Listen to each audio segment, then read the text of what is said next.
Magonjwa ni eneo ambalo sio la kuchezea. Niangalie rafiki mpenzi, tuombeane. Mwambie mwenzio tuombeane, tusiache kubebana kwenye maombi. Ndugu zangu wapenzi, eneo hili ni moja ya maeneo ambayo adui anayatumia effectively kuwapoteza watu kwenye mwelekeo wake, kuwatoa watu kwenye dira na kwenye makusudi ya Mungu.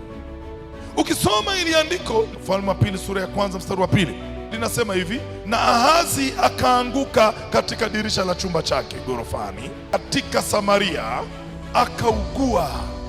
Akatuma wajumbe akawaambia, nendeni mkaulize kwa Beelzebubu mungu wa Ekroni kama nitapona ugonjwa huu.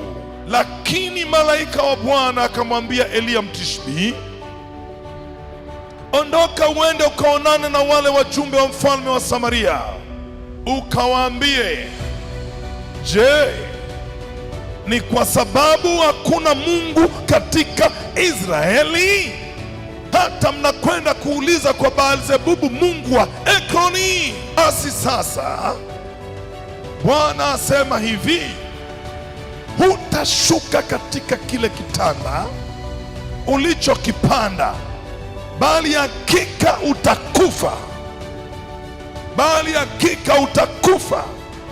Ili eneo, naomba nisikilize kwa makini, kati ya maeneo adui ameyatumia kama mlango wa kuwapoteza watu na kuwatoa kwenye ramani ya Mungu na kuwatoa kwenye makusudi mapana na mema ya Mungu kwenye maeneo mbalimbali ya maisha yao, ni eneo la magonjwa. Magonjwa yasikie tu, magonjwa yasikie tu. Mwanadamu anapopigika na magonjwa, wazo lake ni moja, ni kupona tu. Hata umwambie kuna dawa hiyo mahali fulani, wewe nisikie tena hapa, yakikukuta kumbuka nimesema leo kwa jina la Bwana. Unachowaza ni kupona tu, sio vinginevyo.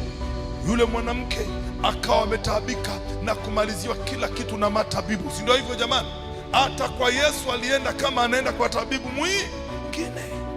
Magonjwa, muone mfalme yuko vizuri, manabii wapo, Eliya yupo, lakini ugonjwa ulipomkamata, tabu ilipomshika, anafika mahali anasema, nendani mkaniulizie hata kwa mizimu, hata kwa mababa. Mko hapa wengine munaugua, munasema hebu kaleteni mama aje, kamleteni bibi aje, kamleteni. Wewe acha ushirikina huo katika jina la Yesu. Umenisikia?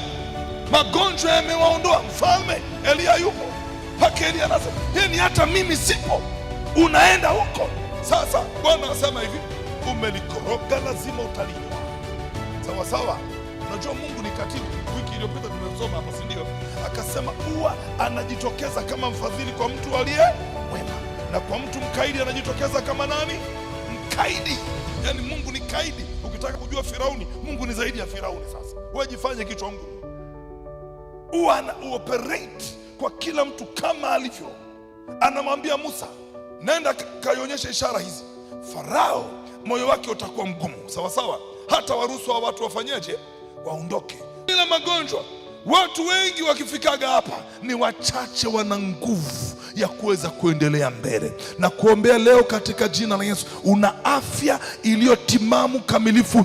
Embu kamatana, jizamishe, jizamishe, jizamishe, jizamishe, umjue Mungu vizuri, maana zinakujaga siku hata jina la Yesu likumbuki. Kumbuka vipindi unapita kwenye mapito marefu. Uwaga hata kuomba unaweza.